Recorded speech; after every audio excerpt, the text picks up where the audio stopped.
Oh, awesome! What I'm looking at isn't some zombie defense barrier, it's something built to stop humans. Mountains of bones are piled everywhere. What the hell did humanity go through when the apocalypse hit? My two robot buddies and I are on our second sightseeing tour of Earth. Our ship touches down in a minefield. Luckily, these mines are ancient, they probably won't blow up anymore.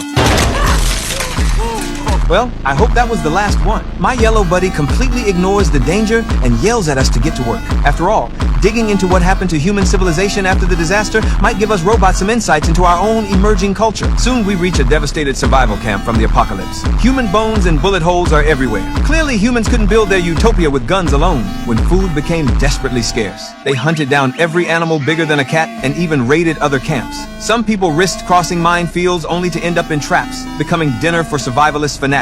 Of course, the folks relying on guns to make it through doomsday were mostly poor. The rich and powerful had way more sophisticated survival strategies. We discover an offshore drilling platform like a floating fortress. Built on an old oil rig, it was actually a sovereign nation in international waters. When civilization collapsed, the wealthy tried to start fresh here, but they made a fatal mistake. They thought technology could save everything, so they kicked out anyone with practical skills and handed everything over to AI assistants. They relied on the AIs too much while treating them like garbage, which eventually sparked the robot uprising. Hello, I am Elena, your electronic seastead attendant.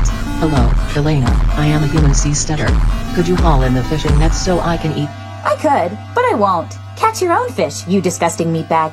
Oh my god. So this is where our robot civilization began. I'm absolutely thrilled. My tall companion gets thoughtful. If those tech billionaires had been more inclusive toward the poor, maybe they would have survived. After thinking it over, we both laughed. If humans had survived, would we even exist? Our third stop is an underground mountain fortress. Historical records show that when the world economy crashed, the most powerful governments retreated underground, planning to wait out the chaos and then rebuild world order. But what I find in the spacious underground chamber is just a few skeletons in suits and uniforms scattered around a large dining table. Was the superpowers master plan really just to hole up and throw dinner parties? Of course not. When famine struck, they took democracy to the extreme, voting on who would be dinner that night. This journey is really bumming out my tall companion. He desperately wants to know if anyone survived this mess. So we head to humanity's last stronghold on Earth, a spaceport. Piles of bones are kept outside by tall fences wrapped in barbed wire. I'm completely baffled. Did they actually make it to another planet? My triangular companion explains that this was where the real elite gathered. These billionaires decided they needed a brand new planet,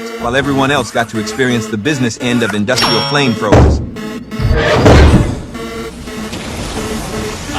Oh, awesome! Looks like humanity really was the worst. They could have healed this wounded planet and saved themselves, but instead they chose greed and selfishness. Still, judging from the control room footage, the billionaires managed to launch at least one rocket. Maybe there's still a glimmer of hope for humanity. Right now on the vast plains of Mars, I see a figure in a protective suit taking in the scenery. When the helmet opens, our apocalypse tour finally gets its answer. Clearly, humans are extinct. The one who escaped Earth wasn't Elon Musk, it was a cat.